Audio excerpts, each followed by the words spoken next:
Hello and welcome to 10 Very Big Books, a Malazan read-through podcast.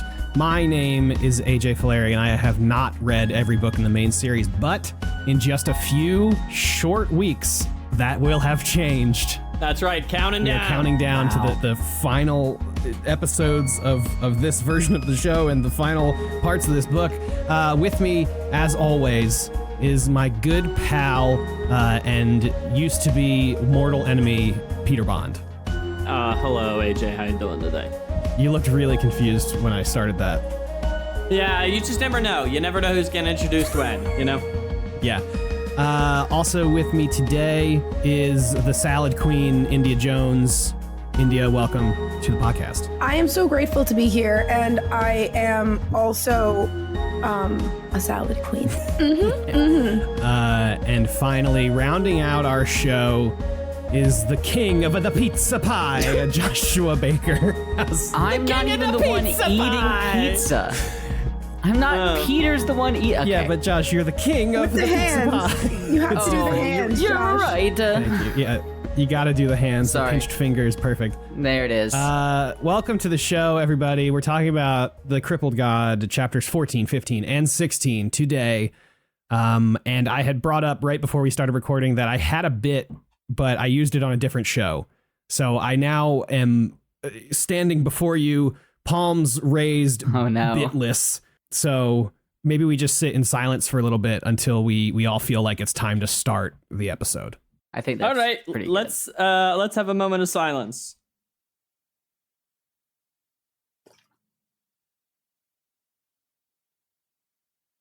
This is absolutely excruciating. I could not go for more than 4 seconds. For 30 minutes, I would be so content. I actually have something to talk about. Okay. Please. Really quickly. So, in this new world of like remoteness, my roommate was telling me that 8 seconds, like if I were to say something to you and you don't respond for 8 seconds, the human brain takes that as rejection. Mm-hmm. And then, whoa.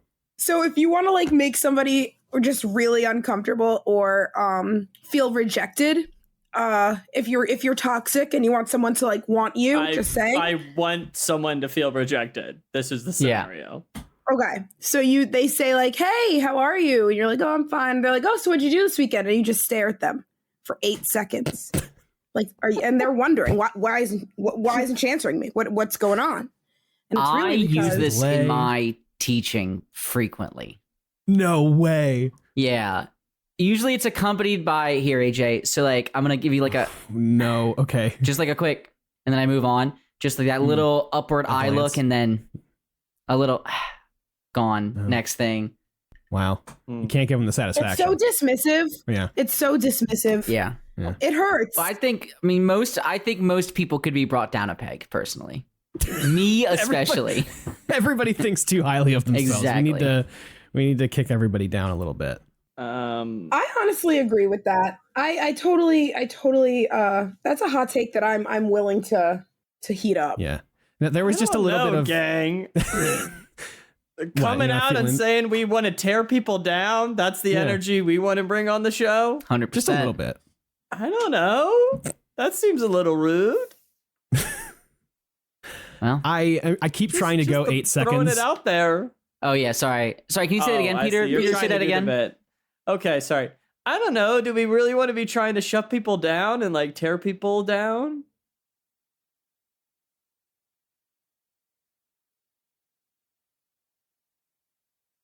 I can sense it's left you a lot to think about. 8 seconds is so long. After like 3 seconds, I started to panic. And you want to like say something to like make up for it. Yeah. Yeah. Oh my God, this is going to be excruciating to listen to. But yeah, I'm glad I'm not the one editing. That's I do. Well, I do just want to share. On a similar vein, I once read that I think like neurochemically, hugs only really start releasing chemicals. I know that you thought 20 this seconds in or something. I've heard that. I know this because of Peter coming into college one year and just that initial hug, because it was a thing they'd learned over the summer. That first hug was long. Yeah, I feel like I remember hearing that. I read that article and was like, cool, I'm doing very long hugs. Yeah, I feel like I remember seeing that as like an image or something on Tumblr, like in high school. And so then from then on, I started just giving really long hugs. And do you know what that means? That's ironclad science, baby. When's Tumblr ever been wrong? No, Tumblr's never, ever been wrong. How about we get into the episode? Because I'm running out of bit juice. All right, sure. Here's what I'll just say. I would love to know where you guys are at. Well, do you know, let's get into it. I'm in Maryland, sitting at my desk. Okay. What's your address, Josh? Okay, let's... Yeah, my address is 632 AJ, Eat My Butt Lane. I take this back. Chapter 14. Badal and the snake continue their march from Icarius. She thinks of ghostly things, flies and butterflies, and claws. Kalava Unas is at the Kettle Azath house, thinking that Kettle was too weak to hold the house together. The gate is open. She thinks about the crippled god and how the gods will not answer his or mortals' suffering. The gate widens as the Azath continues to break apart. Gruntle feels Trake inside him as he walks through a city that had been ravaged by death and disease. He thinks on a life long lost to him and wonders what Perrin would do. Then he uses Trake's power to raise the people around him, offering them a, quote, better death. They take off into the night in the form of a tiger. Mappo reaches the glass desert and thinks about Hood's absence and how his life could have been different. He is overcome by divers of flies, butterflies, and locusts.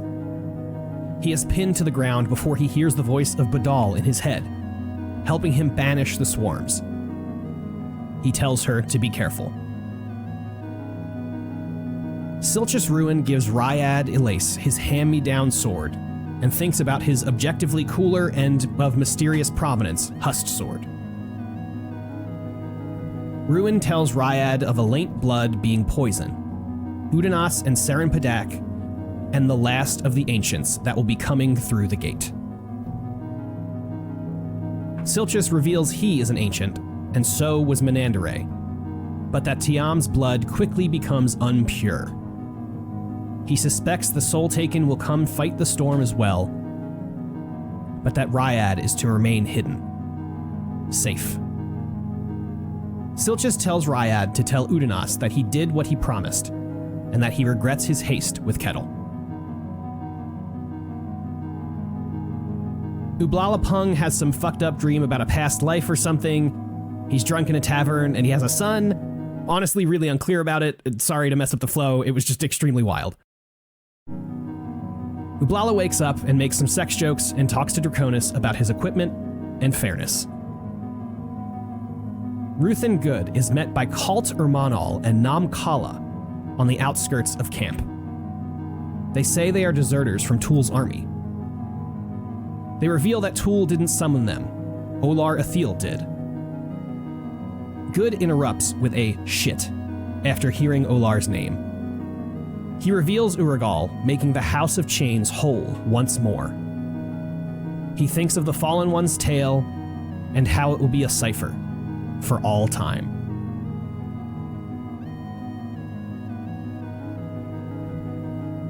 Pors, Kindly, and Faradan Sort stand watch over Fist Blistig's water rations. They have yet to be broken into. Blistig orders Shelamasa to kill the Kundral horses as they're just dead weight.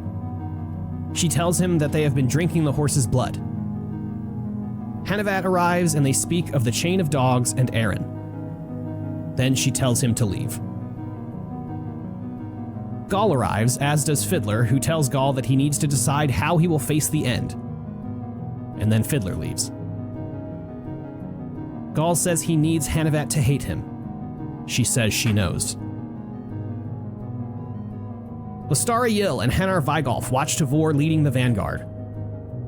The pair talk of a festival to the Black-Winged Lord that involves a priestess quenching a lantern and cutting her own throat. The Bone Hunters and Bridge Burners are up to their regular shenanigans around camp. Fiddler thinks about letting go and doing what's right. His thoughts are in Whiskey Jack's voice.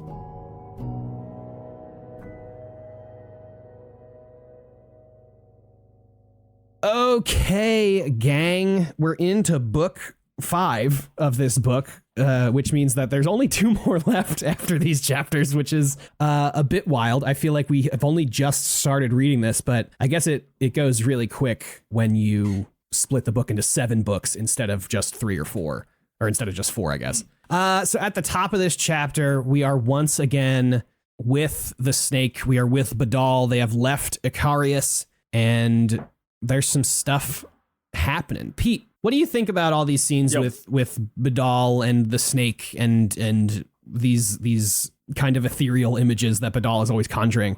We've talked about it in Dust of Dreams, and this is obviously like a recurring thing throughout, but I feel like in this book we have a bit more of a basis for like how and why Badal is like feeling and thinking these things. So I'm just curious like how this stuff is reading to you, and if you're enjoying it more than you did maybe the first time, if you recall that.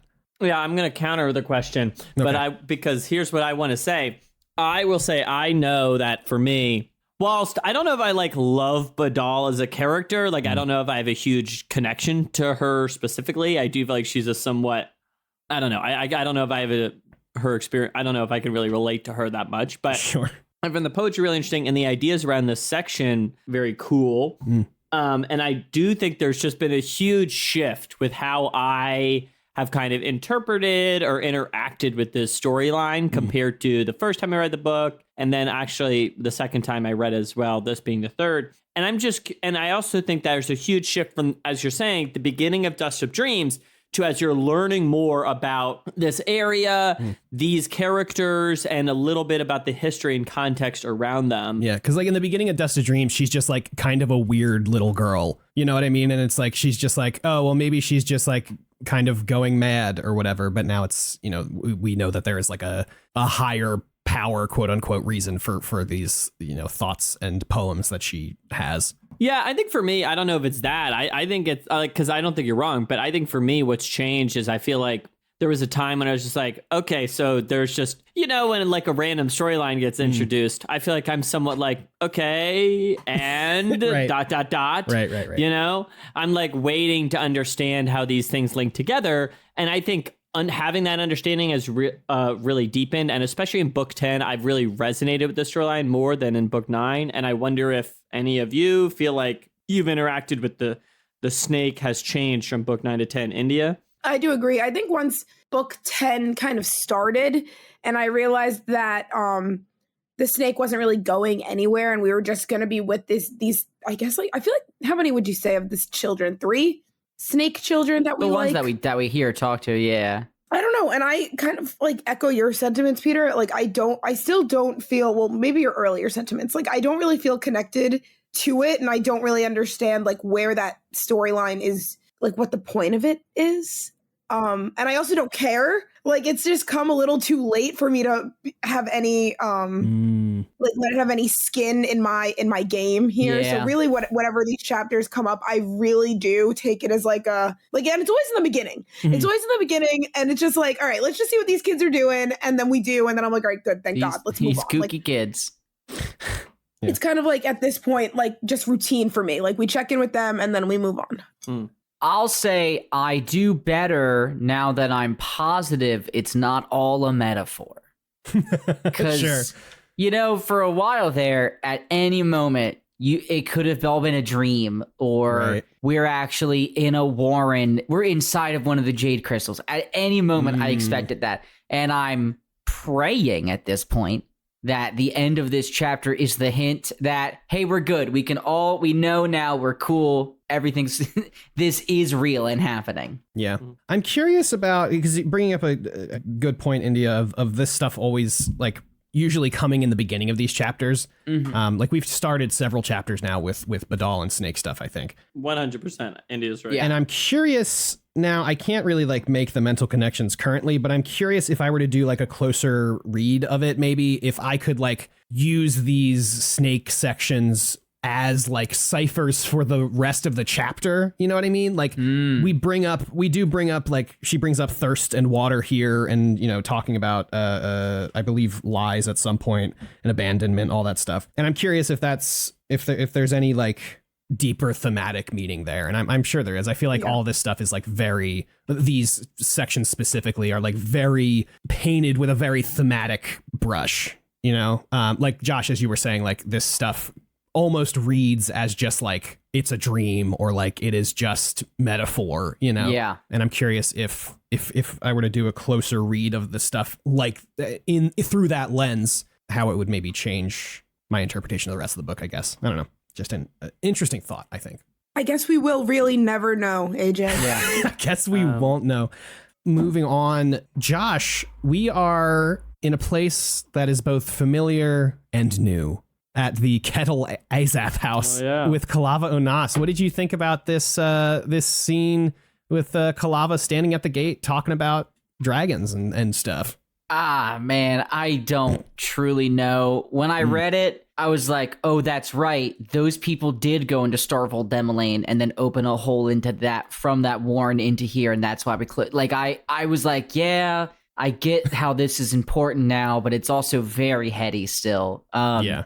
Also, I feel like Kalava is somebody that is constantly punching above her own weight class in terms of like, I feel like I don't get a lot of interaction with her, but whenever I do, she's like holding the fate of civilization in her hands. She always says something that completely rocks the foundation that we've built previously. Yeah, I totally agree. And I'm never like really 100% where her head's at, especially with what she does with Gruntle later, but like, so I guess I trust her. And I guess it's cool that she's doing this, but I mean, who really knows at this point? Yeah. India, how do you feel about Kettle being killed to make this Azath house do its thing, but now the Azath house is just crumbling anyway, so it's like, what was the point of killing this little girl? You know what I'm saying?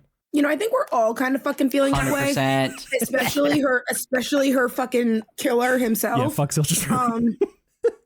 Fucker. Well, he feels a little bad about it. You know, he does feel a bit bad about it. You're right. He's like, I could have done something, I guess. I could have waited a little longer. Yeah. Listen, we've all killed a child in haste, all right? Yeah, prematurely. Who hasn't is the real question. Yeah. So, no, I mean, what do you even say? Like, okay, I'm kind of, and at this point too, I'm just imagining so just for like Po body's nerfed. Like I'm just kind of over the whole dead Kettle thing at this point. I've mourned her. So this was just kind of like wiping salt in my kind of clean wound at this point. I totally agree. I felt the exact same way. We came to the Kettle Azath and it was crumbling. And I was like, oh, I've like grieved the loss of this person. Yeah, that's and now gone it's like, now. We're we're bringing it back, and it's like, oh, maybe this sacrifice wasn't really worth it at all. And it's like, oh, well, fuck me. Like I'm sad all over again now. Yeah. And I don't, and obviously the Azath being there has like stopped the gate from just like totally ripping open. So I don't want to like make it sound like it was like totally worthless and blah, blah, blah. But at the end of the day, Kettle could have been alive, you know? Yeah. Even though she was like a child was murdered. Child. Yeah. Didn't she also just like have a Forkal Assail inside of her? That's factual. Yes. Yeah. That is factual. That could have been maybe bad. Oh my God. Remember that? That was crazy. Very vaguely. Yeah. So AJ, you mentioned the Gruntle stuff. Gruntle has a big hole. Gruntle goes on a journey. Yeah. Yeah, Josh, you bring up the Gruntle stuff in relation to Kalava Onas, which we'll get to later, but what did you think about this whole Gruntle section? You know, once again, Gruntle being like, fuck you, Trake, I hate you, I'm gonna raise these fuckers from the dead. It's and then we're got gonna big I learned it from you, Dad energy for me. Shit. Whoa. Yeah, elaborate. Well, I mean, he's just like, how dare you, war. I don't know. I didn't really give it much more thought beyond the joke, but like, sure.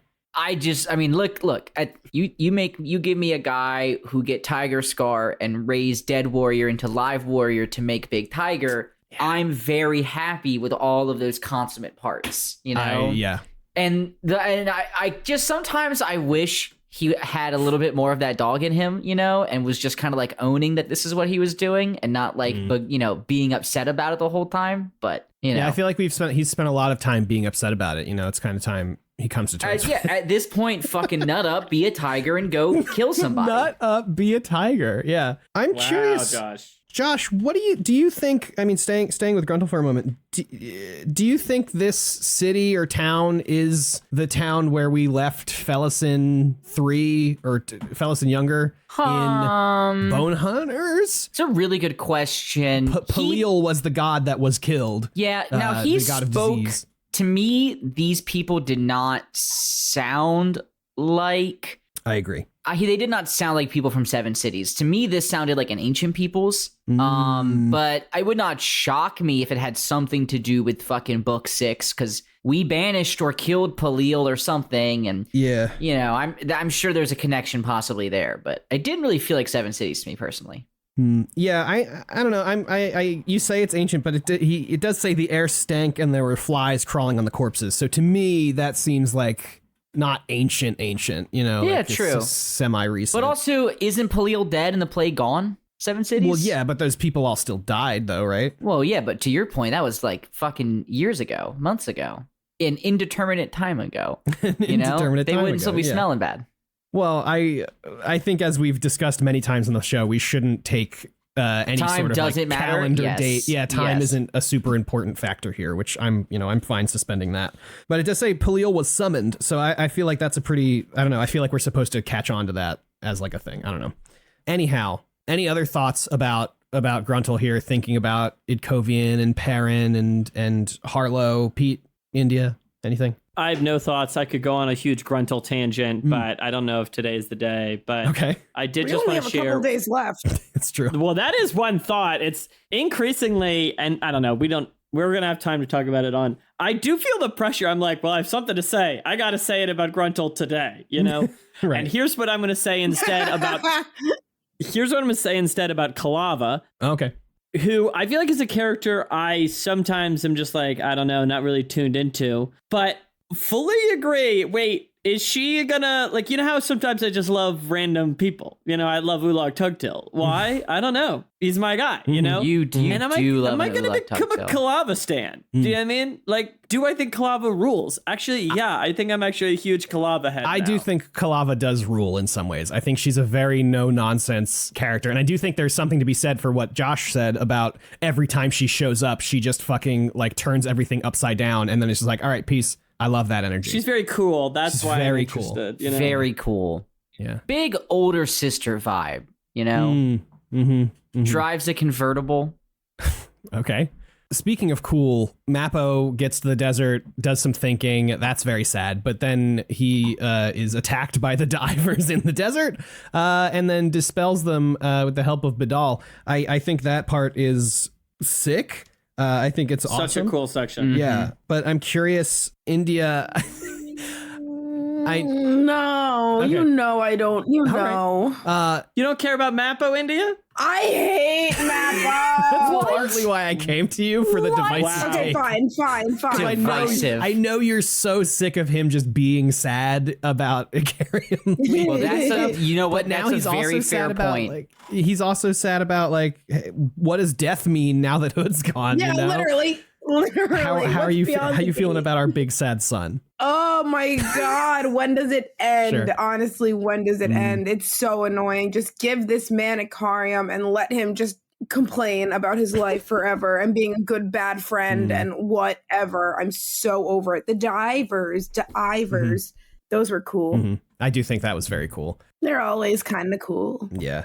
I do think it's like, as sad as we've seen Mappo over these last couple of books, I think he is really in some pits of despair here where he's thinking like, well, I might as well, like, it's a good thing I never like met anybody and like fell in love or anything, because then I would die and they would be sad. So like nobody should ever fall in love ever, because everybody just ends up sad. And it's like, Mappo, my man, he just needs a hug so bad. He really needs a hug. Yeah. Yeah, that section's intense. You're like Mappo buddy. You do learn a lot of cool lore about Ikarius. That's the name of the city? That is the name of the city. That's this section, right? Yeah.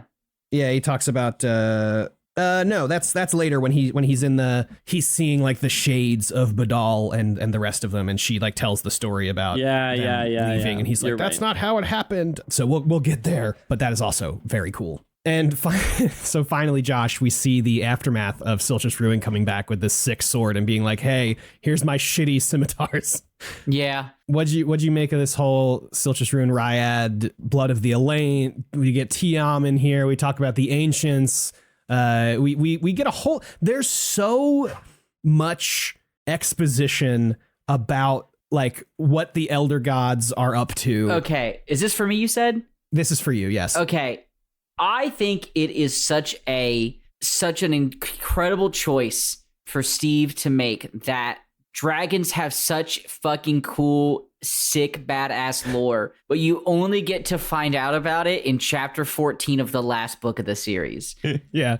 Because it really recontextualizes any dragon we've ever seen in a way. And hey, also, why do all people have Tiam be like, or a very similar name be like the god of dragons? Wasn't that like the name of the one in D&D? Well, the one in D&D is Tiamat, and if I had to guess, it was when they were making Malazan, they were maybe playing AD&D, and they were like, well, let's take this and change the name. They were playing GURPS, AJ, well, I know they and played, you know that. I know they played GURPS, but did they not start in AD&D? I'm going to guess it's also just similar. I also think there's a real thing called It's Tiamat, a Mesopotamian primordial goddess of the sea, or a Swedish metal band. And honestly, with Steve, 50-50. 50-50, yeah.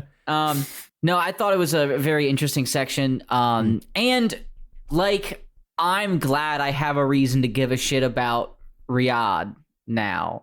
Yeah. You know, like this journey with the two of them, I was really worried was going to be like, I don't know. And I thought it was going to be building up to him being very, very important. And I'm glad it's more just like, oh, well, he's pretty powerful, and we need to account for him in the stuff to come. He's like just kind of a number. He's not like a book 10 fucking MacGuffin. You know, it doesn't seem like. So I like that, and I would, if we never saw Riyadh again until like the Elaine come, fine, easy, good with it. Yeah, I didn't even consider that angle of him not being like a chosen one figure. He just is like I was another really dragon. worried. I was very worried that it was something about that. Yeah, well, I mean, we saw his like we've seen Ryad's story from the very beginning, you know. So it's like it wouldn't be totally out of the question for him to like be this kind of, I guess, for lack of a better phrase, like Messiah figure. You know what I mean? Just like us following him through. What, 5 books? It's been a minute. Yeah. But I do agree that it is kind of interesting that he is just like, well, no, you're not you're special because you can turn into a dragon, but you're not really special beyond that. And it would be nice to be fighting one less dragon. Yeah. You know, which is just really interesting. Pete, was there anything else? 3 books?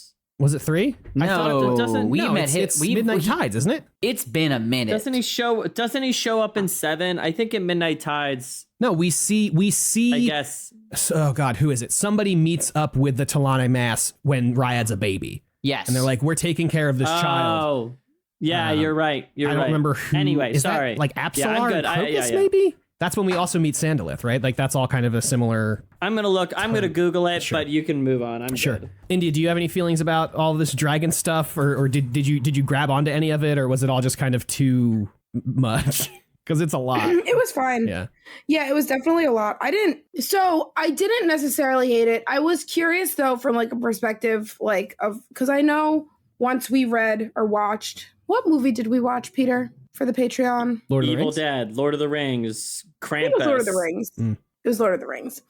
Were there elves in that? Yes. Yes. So from there, I kind of started to, so when we started watching that, that's when I started to realize, oh, a lot of these books have like similar things. Sure. Just with like different names. Sure. So then I thought to myself, dragons. Dragons are in a lot of things. And then I was thinking, and this is like how my ADHD brain works. So then I'm thinking for you guys, when you read about like the dragons in here and hear like the dragon lore, is it like standard or does it like really different than what you would read in like another series? No, I wouldn't say so. I would say a lot of the time dragons are kind of this like mythological force. And so in that way, I would say it's similar, but in terms of like the specifics of how they work and function, I guess kind of Lord of the Rings, or I guess The Hobbit more specifically, has like kind of a conniving dragon, and they're like, you know, if there was another one, they would maybe backstab each other. I don't really know, but Game of Thrones had dragons. Game of Thrones had dragons, which I think were more just like animals. They didn't talk. Right. Yeah, they were not people. Yeah. I feel that to the extent that Malazan is riffing on parts of fantasy fiction, I feel like you know, these types of dragons you can see otherwhere and are somewhat, you know, this is like, there are places in Malazan that I feel like are like doing way weirder stuff. Mm-hmm. Do you know what I mean? Mm-hmm. And it's not like this is the most stereotypical dragon ever, but it's also not like the most outlandish creation in the setting, I feel. Yeah, definitely. I mean, Josh, you're playing a lot of WoW right now. The dragons in World of Warcraft, I feel, are like pretty like duplicitous and stuff, right? Yeah, I think the whole new expansion. Well, it depends on the dragon, am I right? Yeah, I mean, if we're talking AJ? about like the green dragons of the dreams, they're pretty chill guys. You know, I hang out in the dream? Hang out in the dream with the green dragons. Let's move. No, I think that's a very interesting thing to bring up, India. I think that's important to remember that this series is, when we talk, I feel like we haven't talked about the postmodern elements of this series for a while. Postmodern. Yeah. Is that something people say about this thing much? The series? Yeah. Yeah. Yeah. Is that something? Really? Is that an element of this? Yeah, I think, Josh, maybe. I actually have to go, guys. Bye. Yeah, no, that's the right choice. Get out while you can. All right. India, I'm gonna stick with you for a sec. What the fuck do you think about all this Ublala stuff? He has a dream where he's got a son and he's like drunk, and that happens. And then he wakes up and is like, I love having sex, and I'm just gonna keep annoying women into banging me. That's how this works, right? I mean, it worked this time. It did work. I'm not saying it didn't work. I'm just saying that's what happened in this section. Do you have any feelings about this Ublala stuff, Ind? Not really. Ublala, I think, is just like silly. Yeah. But also now like a little bit like weird. Like I feel like some of like the Ublala and Relata stuff is just like a little like borderline uncomfortable. And I don't know. No, I didn't have any thoughts on that. I kind of skipped over it. Sure. Yeah, I would say Ublala's behavior kind of generally is not like super appropriate, you know. But I don't think Draconis is really there. I don't think Draconis is really there to police that behavior at all. But they do talk a little bit about his mace and his armor and whatnot, which is fun. And then we head over for the end of this chapter. We are kind of just hanging out once again with the boys. They're back. Still talking about water. Is there anything from this like Pours Kindly conversation, Josh, that you feel like really grabbed you at all? They were talking about the water rations at Blistig's tent and all this stuff. Yeah, there's a few scenes in a row here in the Malazan camp that are very, very tense. Oh, I skipped the Ruth and Good part. My bad. You're fine. There's a few scenes and they're pretty tense. Oh yeah, you should definitely go back to that in a second. But I'm very curious about the state of things. I'm really worried because like these competent good people are like, oh, it's fine, he's not tapped into the rations, but like there is some stuff. There are descriptions of people later in the chapter who are definitely part of the Blistig crew who are described as looking like healthy or like better than expected. So then I'm like, okay, are they missing it? Like, are they tapping in the rations? They don't realize this. So I'm worried that they're like misinterpreting something because I do want these people to all live, and to do so, they gonna need some water. Yeah, I definitely totally agree. I totally skipped over the Ruth and Good section. That's my bad. He is hanging out. He meets up with some of the Unbound Talani Mass, summons Uragal, and then they're like, the House of Chains is complete. And then we once again get another interpretation of the Book of the Fallen being a cipher for all time. Pete, did you like this stuff? What do you think? Love this stuff, of course. Yeah. How could you not? Yeah. And you know, I've gone on the record of now who doesn't support the Unbound. Am I right? Who doesn't support? So you're a bonehead, I'd say. You know, you're a real bonehead. Real bonehead, and I got a real moment. I got a real hot take in a sec. But I'm curious how'd you guys felt about all that. Wait, I've got a sound effect for that. You're a real bonehead. Wow. Anything stand out to you about this interaction with the Unbound or the Ruth and Good stuff, AJ? Yeah, I mean, I was trying to think about it, honestly. I think it's interesting to, on like a high level, when they're like, yeah, Olar Thiel summoned us, and he doesn't even let them finish that sentence. I think that's pretty telling, that they have met sometime in the past, and we know that I forget who called him elder, so we know there's some sort of elder something, if it's like the elder of a clan or he's an elder god, and more and more I'm believing he is some sort of elder god, because I do believe the elder gods also reference him. I think I could be totally mistaken, but I am interested in the House of Chains being completed again, and really here, and then whenever we're at the shore and anybody's talking about like being the Queen of Dark and all this stuff, like High House Dark, et cetera, I'm like, where's Perrin? I want my boy Perrin to come back, and I want him to start doing cool stuff with the cards again. That's really, I think, a lot of what these sections make me think after the fact is just like, where's our boy? You know, where's he at? All right, here's what I want to share. Please. It's been on my mind. I have decided, the Fist Blistig stuff has been really hitting for me. You know? I what way? agree. What do you mean it's been hitting, Pete? I just feel like sometimes in these in the books, I feel like there are these characters who I just like can't really connect to, you know, and they're acting so like they're just saying insane stuff in these insane scenarios, and I can't really connect. Fist Blistig, to me, I'm like, I totally get what this guy's going through. Do you know what I mean? And I feel like it's not like it support what he does necessarily. And it's like, I feel like it's like when Crocus is making all these huge fuck ups and I'm sitting on the sideline like, that's so real, dude. Yeah. Totally get it. I totally get what this guy's doing, you know? Yeah. And I guess seeing Fist Blistig just acting like kind of a selfish piece of shit in a way, or just having all of these struggles, I don't know, whatever you want to say. Like kind of not being able to understand or kind of rejecting Tavor's call. I don't know. It's just like, it seems very human relatable to me. And I feel very, I don't know, drawn in by these passages. Sure. Josh, you were also hot on the Blistig stuff. I just think it's such a real fucking thing. Yeah. And I think it's a really grounded part of these books, like this kind of human turmoil. And I really like it.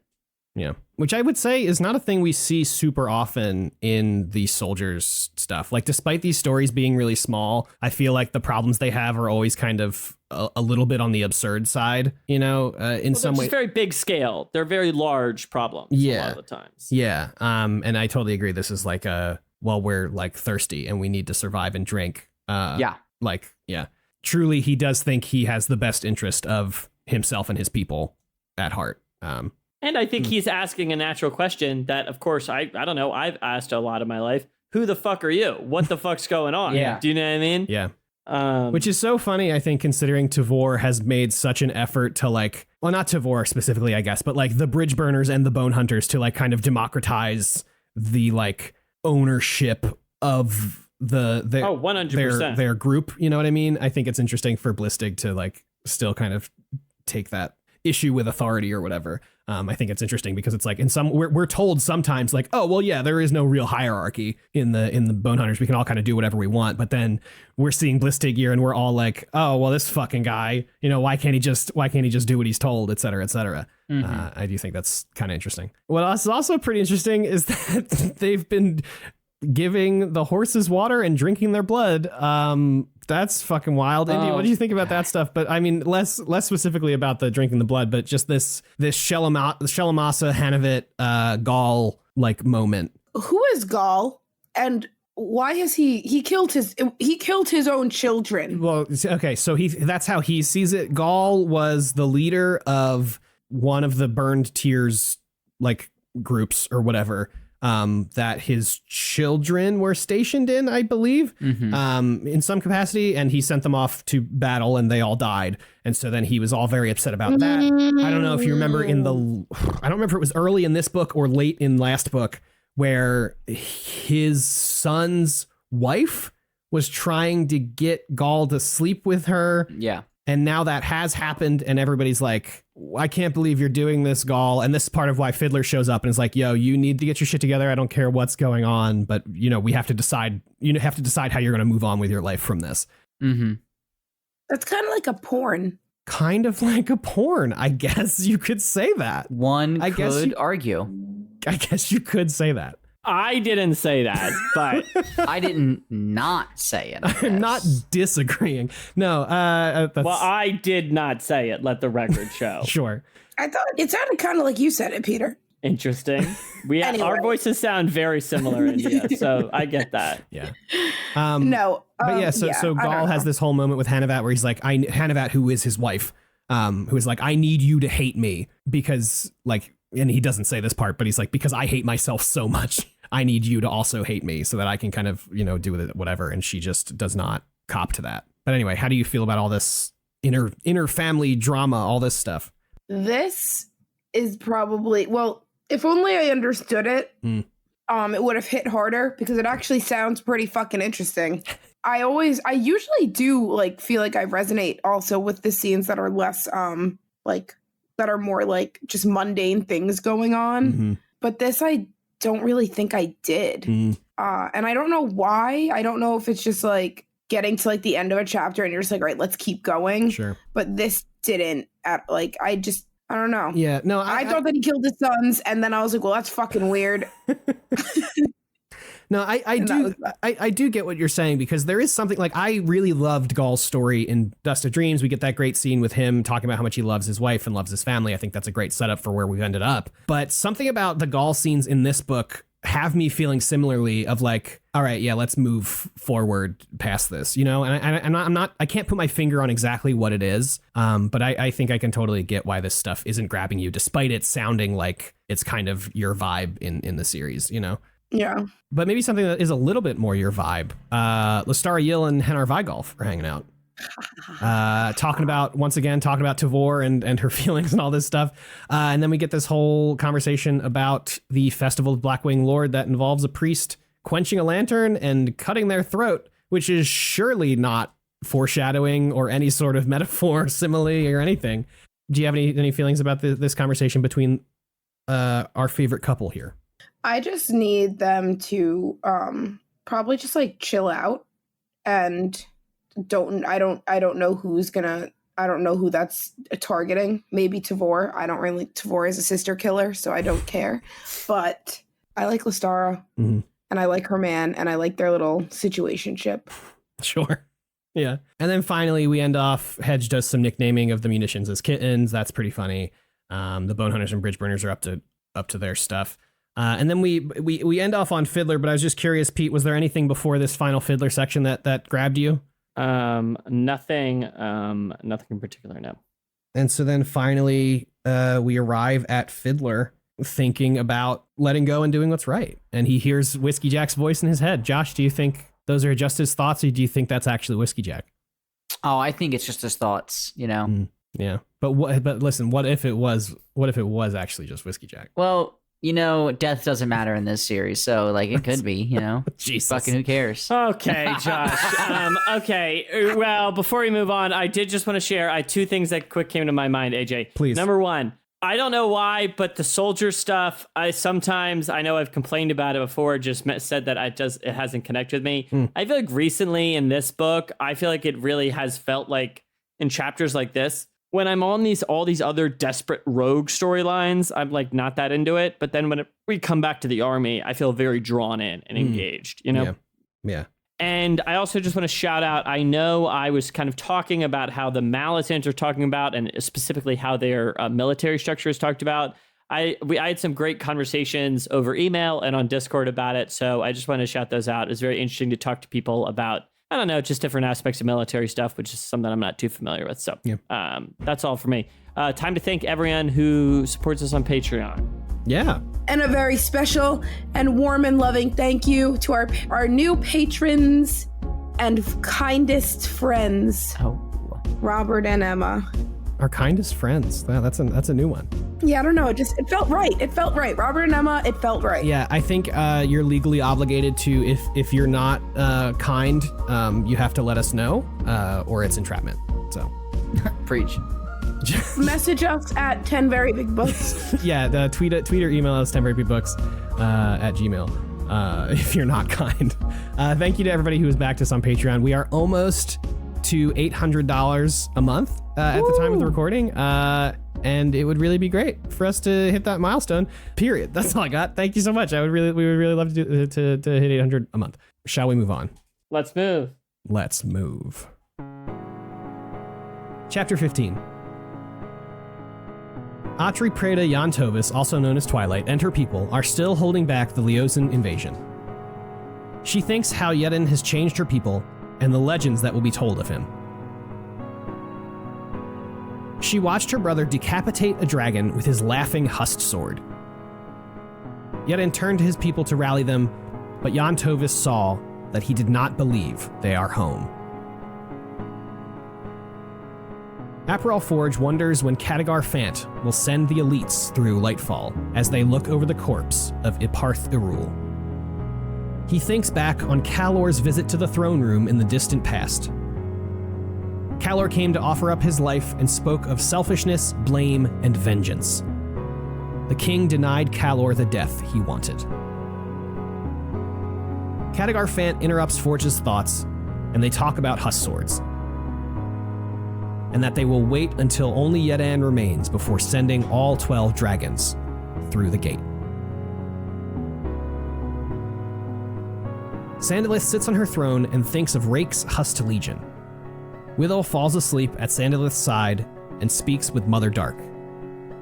They talk of Sandalith's past and children. He wakes and sees Sandalith crying on her throne and tells her that she's losing herself to the ghosts in this place. She pledges to burn Carcanis to the ground. The Hounds of Light enter the battlefield. Yantovis is knocked unconscious and Pithy is killed. Yedan is the only one to successfully dispatch the Hounds. He senses dragon sorcery and enters Lightfall, killing another hound and chucking its head toward the Leosin before heading back to the shore. The Leosian think they are facing an entire Hust Legion. Pithy dies, and Brevity remembers how their lives had changed once the Malazans arrived. Yedan emerges and is told about Pithy and Twilight. He tells Brevity to take Pithy's body and await his call. Aperol is watching the elites prepare to march. He thinks their lord shall be their very own ragdoll, left to the world once they are all gone. Sharl, a soldier Yantovis had dismissed earlier, is at Twilight's side when she wakes. Twilight sees that the witches had used her blood for power to hold back the Hounds. She wishes to go to Sandalith and throw their crowns to the ground, but she knows she cannot. All the lives lost must mean something. She runs sand through her hands. Our entire history. Right here.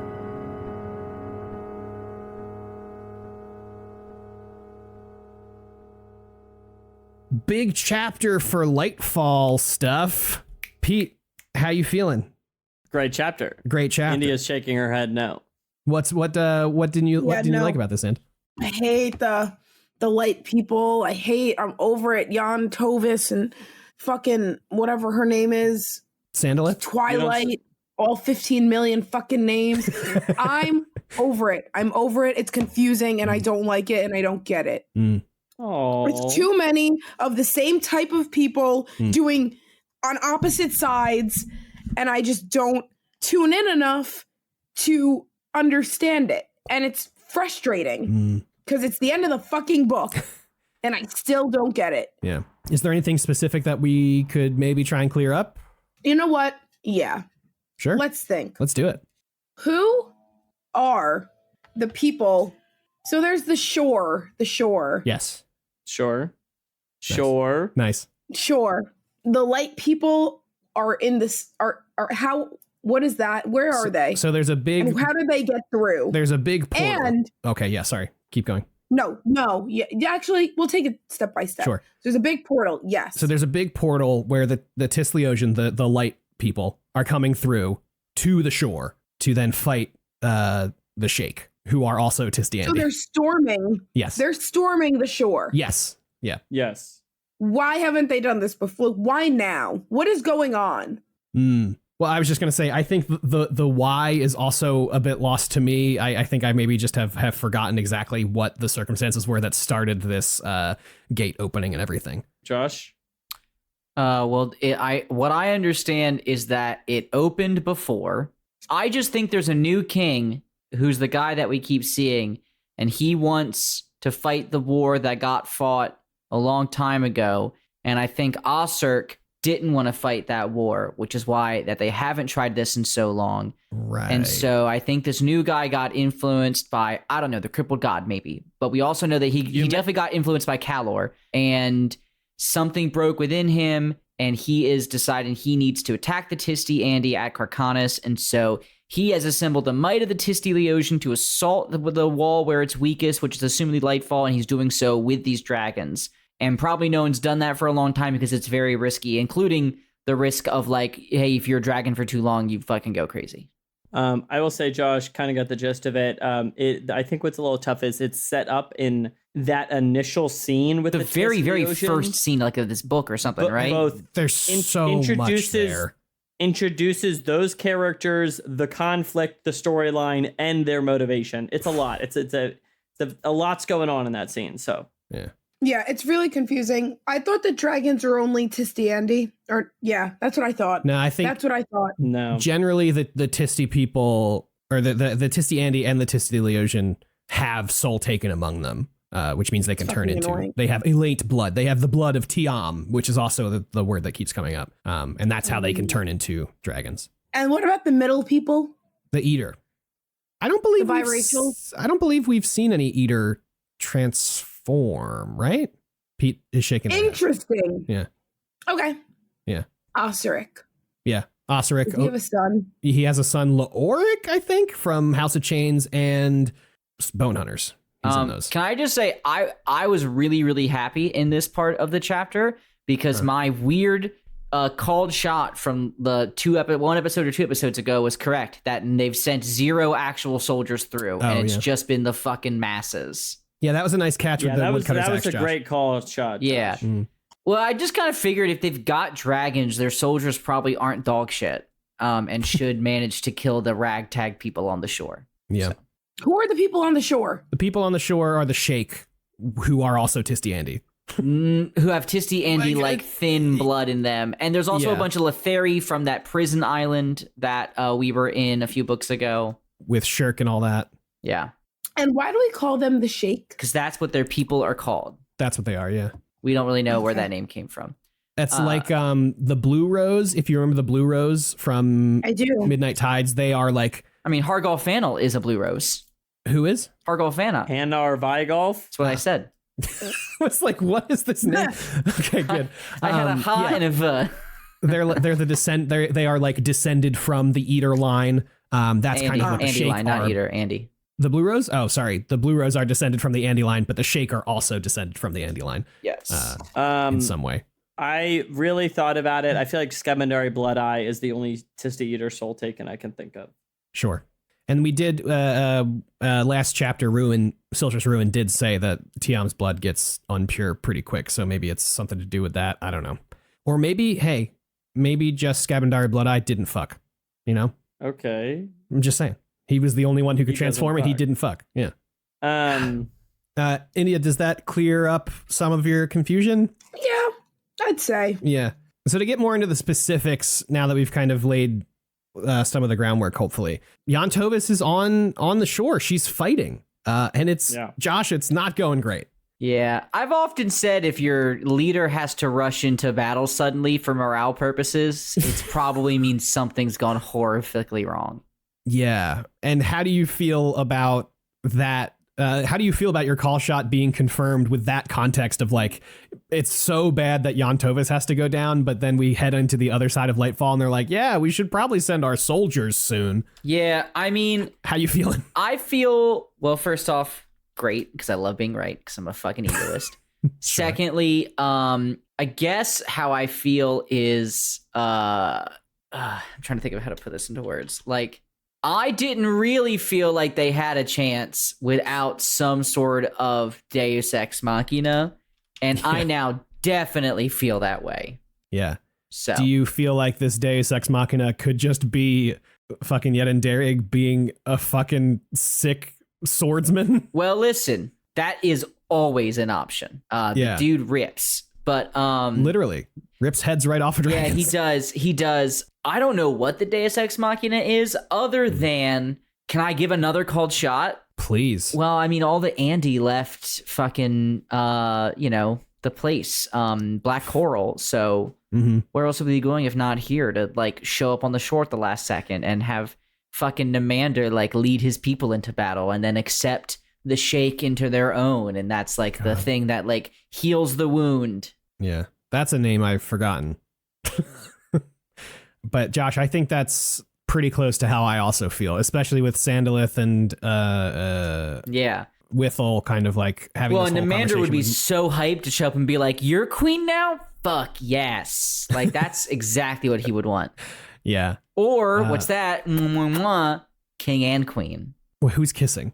Namander and Sandalith. Oh, they can't because Withel's there. Well, maybe Withel and Namander. You know, no shame. Yeah, I get maybe.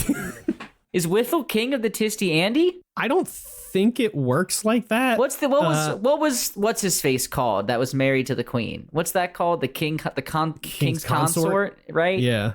Okay.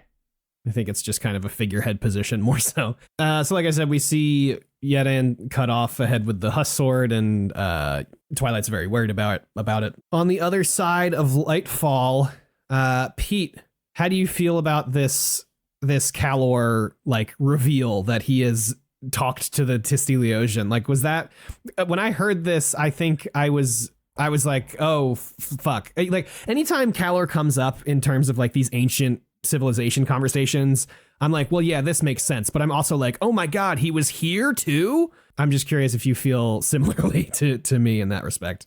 I love Calor and I love what he represents. So anytime he shows up in the story, I have fun. Yeah. What do you think about this? We were all responsible for my wife's suicide because we didn't love her enough. How do you feel about that? I think it's a pretty toxic framing, I would say. Calor? Toxic? Okay, I would say maybe there's a little bit in which I can understand where he's coming from. I can understand what he's saying. Mm-hmm. However, I don't really know if I agree with how he's saying it, but I do think it's you can really feel the kind of resentment, or I don't know, the pain in him there. Yeah. I also think it's just interesting to see the illusion more. And I also just want to shout out the Huss. Oh, okay, just random thoughts on my mind. The Huss Legion, very cool. Yeah. Cool to hear more about it. I want to talk about them so bad. And then it's also cool with all the, I don't know, I just still love the Sandalith stuff. So random thoughts want to share. Yeah. Also, okay, not to jump to the end. Rest in peace. Am I right? Rest in peace. Yes. India, I'll come to you in a second. But Josh, what did you think about the Huss Legion? Such a cool fucking reveal for book 10 is that these Tisty Andy just like strapped up with arms and armor that screamed and laughed maniacally and broke their brains. And they were like, all right, well, we're going to go kill all the dragons now or seal the gate with our dying breath. Yeah, the last 5 of you have to seal the gate. That was rock star. Brutal, dude. How did you feel about this Withel dream with Mother Dark, talking about Sandalith's like destiny or whatever, and then the follow up with Sandalith crying and being like, I kind of losing herself in her dreams, I guess, or in her thoughts. How are you feeling about our favorite power couple, which is the second time I've said that about a different couple in the episode? Yeah, I empathize with Sandalith. I don't know. I thought she was really annoying for a while, and like kind of like, I don't know what the word I'm trying to say is, because at the end of the day, I am a feminist. Okay. So in fact, she's perfect. Oh, I see. But that's good. Correct. Good call. Wow. Thank you for validating me. I really needed that. Indy, if I could just cut in here for a moment. Yeah, please, actually. Does anybody else want to cut in? I just don't even know what I'm talking about. Yeah, well, India, can we interrupt you for a second? Let me let Pete finish first. I think I can figure out what you're trying to say, and I'll help you get there. I think what you mean is. God. Sorry. No, it was amazing. Okay. No, I do feel for her though, because I don't think I realized like how deeply she had to like had to like feel things and experience things in her mind. Did you guys know that? Like that she's been just like, I don't know, are they like visions? Like what is in her head? Yeah, I think it's like those dreams that aren't dreams that we always see, you know what I mean? She's also, these are her memories, you know, like she's, that's true too. A lot of it is that. Yeah, so I felt like it was a really sad, very real moment for a very strong character. Yeah, she like fully breaks down in this scene. She says they're all dying, Withel, on the shore. They're all dying. She's like finally, I don't know, coming to terms with like she is on this throne and like it's her job to like lead these people or whatever, right? But she's basically led them to their death in some ways, even though she didn't really even lead them here. But she's and this whole like her and Twilight both being like, fuck this, I don't want to do it, I'm done whenever it's over. Right. And now her just kind of being like, wow, yeah, this is rough. This is rough. Yeah, it's like, oh, this really is impactful. It was very sad. Yeah, no, I totally agree. I hadn't even thought about Sandalith being this kind of like stoic figure for the previous scenes. Like we've seen her, we had seen her and Withel, you know, have their fight about all this stuff, and she's, you know, argued with Twilight about not really wanting the throne or whatever. But like the only emotions we've really seen out of her up until this point, I think, have been like they've had at least a tinge of like anger in them. Whereas here she is like you said, India, just like fully broken down and just being very like real. You know, she's just like, fuck, what am I supposed to do here? They're dying. You know, it's a great moment. I really like it. Speaking of dying.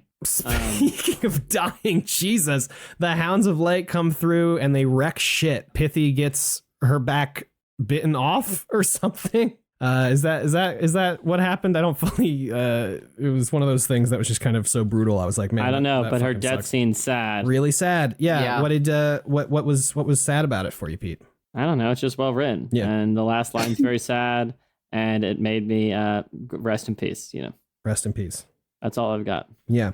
Anybody else have any feelings about Pithy's death and this hound assault? I didn't think I would be sad about it, but I really was.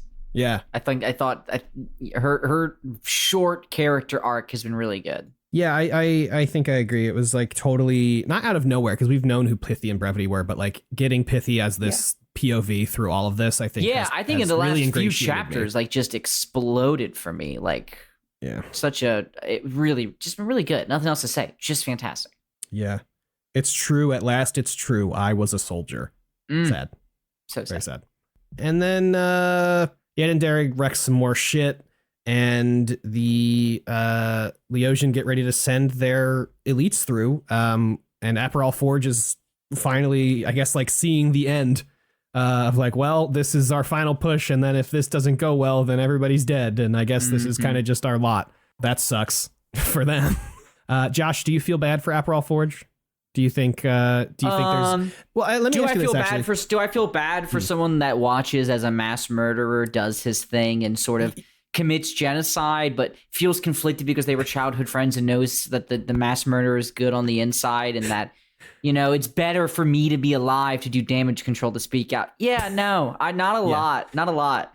Yeah, well, so that leads me to the question I had kind of backed my way into. But do you think he will end up doing anything to stop this? Do you think the killing blow comes from behind for Khadgar Fant? Do you think it's going to be Aperol Forge to like sacrifice himself in a final moment? I think it's more likely that it's Aperol Forge who veers into a dragon and ends up being the one that gets killed by the Husk sword to close the fall. I think that would be more appropriate for him. Oh, he's going to be the final. And maybe he does it on purpose. You know, maybe he chooses to be the thing that closes Lightfall. That would be a redemption. I'd be fine with that. That's redeemable. Interesting. And then finally, we get a final scene of Jan Tovis being sad that everything is going to shit, and that what are their names? Pulley and Squish look like they're 10 years old. Yeah, I mean, I don't really have any deeper feelings about that. Pete, do you have any feelings about Jan Tovis being sad here? It's an audio medium, so you do need to speak. Let's move on. Okay, great. Chapter 16. Erastus, Sechel'Lath, and Kilmandaros speak of Obligation, Carabas, Draconis, and Animander Rake. Silchus Ruin meets up with Tulas Shorn. They're bros. They talk about wars, the Curse of the Elaint, and Animander Rake, and humans, and Shadowthrone's gifted Huss sword. Shorn tells Ruin Rake's deadly secret. Ryad Elace projects to talk with Udanas. Udanas is with Seren Pedek. They talk about Kalava's plan and protecting Seren and her child. Torrent dreams and meets Krupp, who, after being Krupp for a bit, gives him a Rivi bow and arrows. Tool tells his people that when their battle is done, they will turn to dust for good. His followers accept. Ristal Ev talks with Tool and Ulag Tugtil, shout out, about her memories and power from the north. Gruntle arrives at the gate to Starvald Demalain, where Kalava is. They argue about gods and war. In the end, Gruntle pledges to kill her son, and they fight. Mappo arrives at Icarius and senses Icarium's worry. Mappo thinks that he needs to find Icarium, tell him the truth of his history, and have him end his life. Mappo then sees the ghostly image of Badal from the past, but staring at him. She tells him about her dreams, and Mappo thinks it wasn't like that. He flees. The three Elder Gods continue to bicker about blindness and ignorance. They are interrupted by an explosion as Carabas, the Otateral dragon, emerges. Kilmandaros tells the others that Otateral is the Eye of the Storm, the Eye of Abnegation. They had birthed the storm, and now the Elaint must try to kill her. Erastus reveals his true plan of killing the Warrens and Kurul, leaving only the Elders and the chaos of the Holds. Sechel'Lath begs Kilmandaros to do something, but she tells him the future is unknown.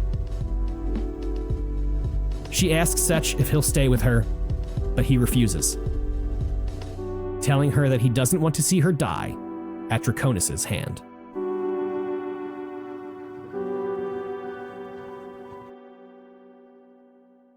Pew, pew, pew, chapter 16. You thought we couldn't get more exposition in a chapter, but boy, were you wrong. We sure do.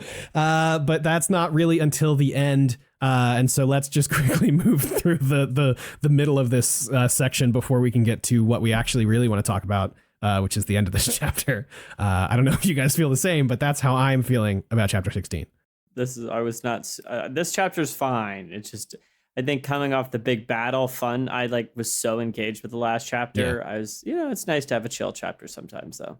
Would you call this a chill chapter? I feel like the end of this chapter, I was pretty brutal. I was mowing my lawn and I was screaming in my yard. Okay, well, you got me on that one. Okay, you got me there. Okay. But I mean, I guess talking about the chillin', Josh, Silchus Ruin meets up with Tulas Shorn and they're friends. What'd you think about this little meeting of the minds? These just two ancient bros hanging out, apologizing for trying to kill each other at some point. And I thought it was pretty cute. I mean, who wouldn't want to see someone they knew 4,000 years ago? I mean, that's sure. Not a lot of people you can really connect with, I would imagine, after that amount of time. So pretty cool, but I don't know. It was a weird conversation. This whole Animander had this secret and I can't tell you. We can never tell anyone this secret. I have no idea what they were talking about. I was so lost. It's a deadly secret. Yeah, a deadly secret, whatever the fuck that could possibly mean. Yeah.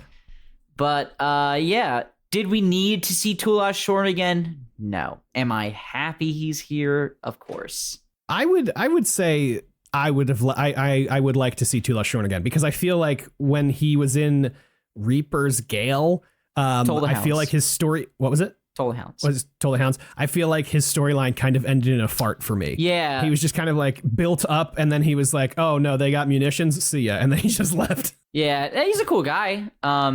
Kind of a weird filler scene for me personally, other than I guess learning that there's a thing we don't know about Animander. That seemed like the point of that conversation. Which also feels like, well, yeah, there's a lot we don't know about Ant-Man. Yeah, we got it, Not bro. the most open book in this Thanks. series. Yeah. Kind of weird. India, Ryad or Rud talks with Udanas in his dreams, and he's already met up. Udanas has already met up with Saren Padak. How are you feeling? Are you excited that Saren's back in the story? We've got his child, Troll's child, now in the story, I guess. How are you feeling? Are you excited to get further into this or no? Well, the thing with this is like, it's exciting, kind of, and it's interesting, but it's only so interesting because we are headed toward an ending that has what I believe to be nothing to do with them. So what are we, imagine I'm wrong. What are we here for? Like, why are they here? Yeah, I think I feel. How did you feel? No, yeah. I feel similarly. I think. I mean, I think it's, I like Udanas and I like Saren Padak, and obviously they were connected with Trull, and I love Trull, so I'm like obligated to be interested in that storyline. But part of me also feels like this is maybe just planting a seed for like a one of the novels of the Malazan Empire. I don't really know. But, maybe they could show up in the next 600 pages and like be relevant to this battle, like you said. But I am having similar thoughts of like, how do they connect into this, And why? Like, why can't we just leave the people that are not in this goddamn book not in this book? Well, because Andy, this is the last one. So it's the last book. I don't know if you know this is the 10th one. It's so fucking true. Yeah. But no, I think I feel similar. Speaking of characters coming back, Pete, how'd you feel seeing Krupp show up in this chapter? Did you remember that AJ, Krupp showed up here, or? AJ, I'm glad you asked. Okay, I'm going to share, but I think the context should frame that in an absolutely emotional breakdown-esque period. Absolutely living in real life? In real life, just living on a knife's edge over here. Okay. So I don't know if this really reflects anything about the work, but when Krupp showed up, full on cried, just burst into tears when Krupp showed up onto the page. Sure. So what is the takeaway for me on how I think about Malazan? I have no clue. Really hard to triangulate with all the data. Yeah. But I did just want to share Krupp's presence was very welcomed in my house. Yeah. I will say it is nice, and you did bring up earlier that this is kind of a chiller chapter, and I would agree for the most part it kind of is. We're kind of just like catching up and maybe setting up some new seeds for later on.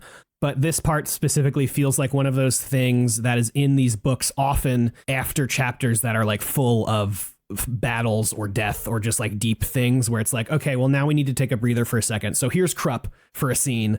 He's going to be silly, do some Krupp stuff, like just like take it easy for a sec. And then we'll get back to the irregularly scheduled Malazan sadness. Yeah. It's just nice to see him being a dad. Do you know what I mean? Just nice to see him being a dad. That's true. Showing up for his kids. And also there's that random line where he's like, and no one can say I'm not a good dad except like that one person. And then it's like, I kind of forget exactly what it was, but it kind of referred to that he maybe had another kid or that he has two kids. Past. Well, he's got two kids. Yeah. Okay. Oh, yeah. Okay. That's not like he had a kid in the past or that there was some story there. That was very interesting. I was a little curious about that, but anyway. Oh, yeah. He had got somebody who was going to get married pregnant. Oh, yeah. With that, like that a, whole thing. Yeah. And then when Torrent wakes up, sees that Krupp has visited the children and has given them the food that Torrent did not eat, which I think was very sweet. Also. Cool. Josh, Tool is here, and he's still really upset. But he's just telling everybody like, look, once we're done, we're fucking over. There's no more. How are you feeling? I would love the Talani Mass to be no more in like a positive way. I just don't know if that's where Tool's leading them, unfortunately. Yeah. Also, you guys hear about this guy Ulag Tugtil? No, tell me more. This dude's fucking everywhere, it feels like. Really tearing up the charts. I'm hearing good things. Pete, you hear about this guy? Really got a lot of positive buzz, that guy. I don't know why they're going to the north. Very curious stuff. And by curious, I guess maybe that's where the fucking dragon's coming from. Who knows, everybody? Yeah, that's what I'm curious to like where, at what point and where geographically do we all end up like in one spot, or do we? Are we in multiple spots? Yeah, right. Like, there's not a lot of book left for a fucking battle against the Forkrilla Sail and Calance.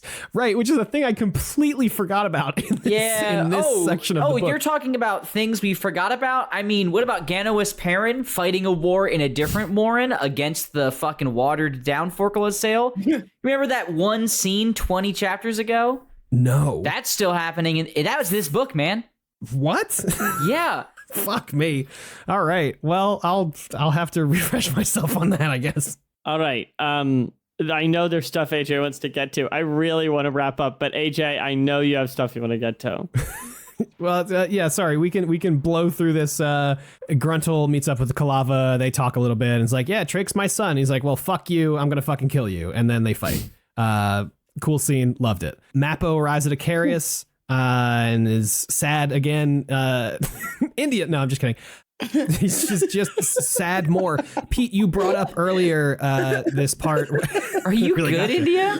That was so funny because I hate Mappo. Pete, you brought up earlier this scene. You referenced this scene, I guess, where Bidal is explaining like the stuff that had happened in the city and kind of some more of the history of Icarium and Mappo. What did you like so much about this? I just think that exposition's interesting, and I also think the imagery and how it's kind of presented is really cool. And also, I love Mappo, unlike one member of this podcast. Yeah, count them 2 members.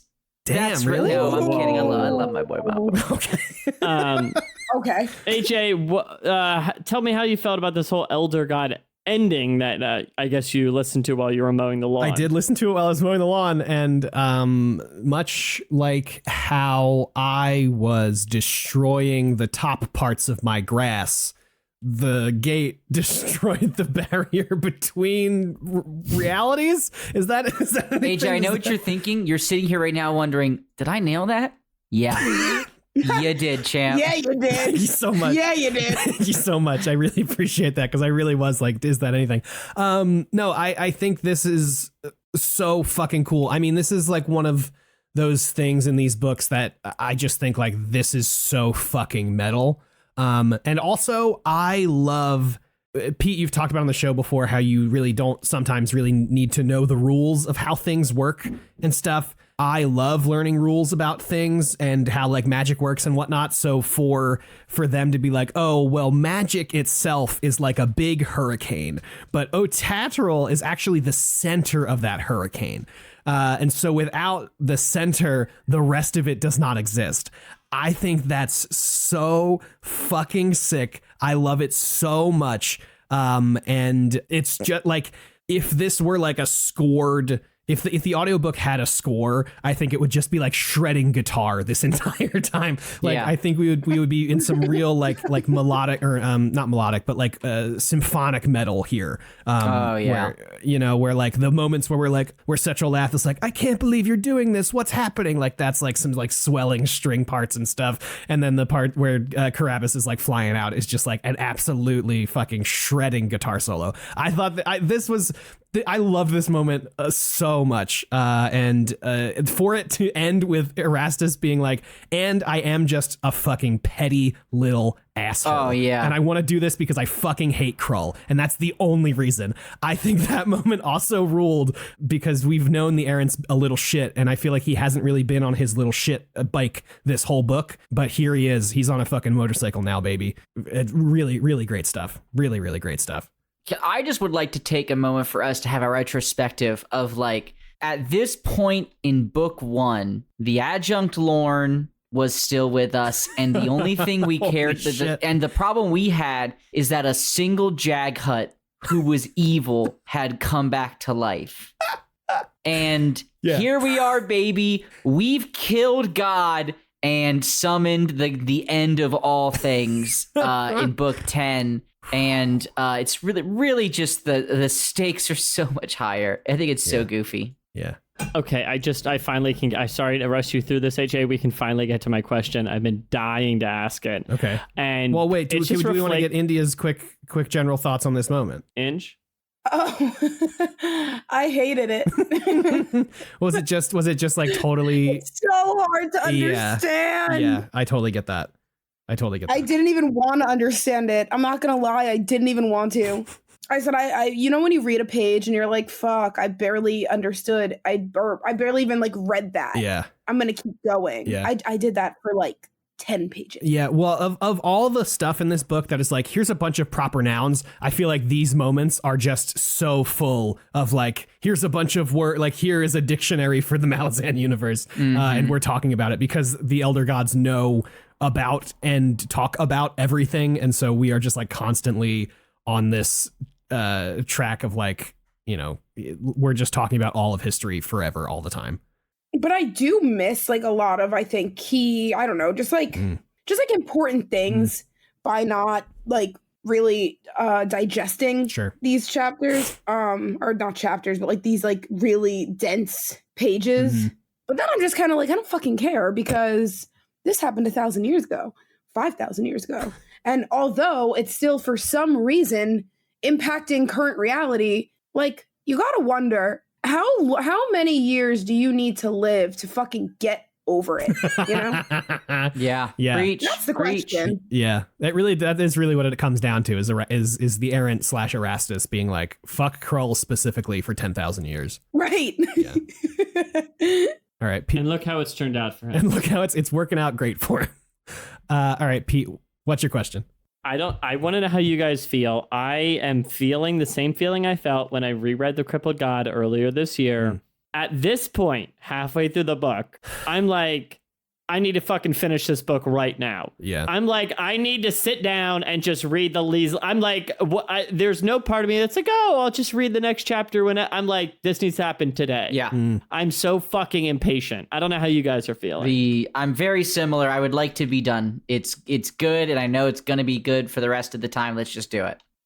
Yeah, I feel like this book has set up the rest of the players that the previous or this like book 5 in The Crippled God has set up what the previous chapters had been setting up with. Everybody is now on their way to a place, and we are going to, shit is about to go down. But I mean, the introduction of Carabbas like blighting the land just by flying over it, I think is a pretty interesting wrinkle in this whole thing. Yeah, and I'm curious to see how that manifests. Definitely, I'm totally ready to just like figure out what is going on in the rest of this book. India. Okay, so how am I feeling? I am ready for this book to be over. The only reason that I would want to sit down and just finish it all at once, because I do 100% agree with that, is just so that I can have the ending. I just need to know what happens. What I need to know that the last 4 years of my life haven't been for nothing. Preach. And there's like a huge payoff that I'm expecting at the end of this book. And if it doesn't meet me where I need to be met, I am going to be probably, I don't know, dejected. Like if these 4 years only gave me 3 new beautiful humans to love forever, that wouldn't be enough. Yeah, that's fair. That wouldn't be enough. Okay, cool. Okay. The stakes are high then. So high, so high, so high, so high, impossibly high. Yeah, I also hope that there is some great emotional payoff at the end of this. I want to because I think also it's like, not only have we been doing this for a show for 4 years, but it's like, this is not a normal pace to read a series. No. You know? No. And I would be curious to figure out how somebody who read this series from the beginning felt like reading these books as they were coming out. Yeah, that'd be interesting. Because that's like, what, 12 years of time invested into this series? Something like that. Quite a bit. Like 01 or 02 to 2011, 2012, something, 10? Yeah, I feel like it's like roughly 10. Yeah. Which is it came out rather quick. Yeah, wild that Steve was cranking these out one a year after the initial. But geez, yeah. So as abnormal as our situation is for the current state of these books, I would be curious to know like how somebody who was reading these as they were happening feels about the ending. But I'm excited to get to the end, regardless. I mean, Christ, talk about edging. Am I right? Talk about edging, dude. Yeah. Oh my gosh, we've really come full circle. we finally gotten to edging, which I believe means we are able to end the episode today. As a thank you, as always. Yes. You can email us 10verybigbooks@gmail.com. You can tweet us at 10verybigbooks, and you can join our Discord. That link is in the show notes. And I'll be doing my credits thing in just a moment. But before I do, when I say come, you say passion.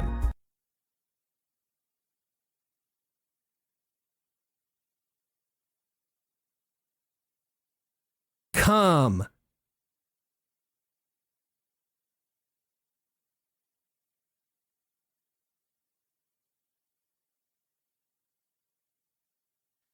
Passion.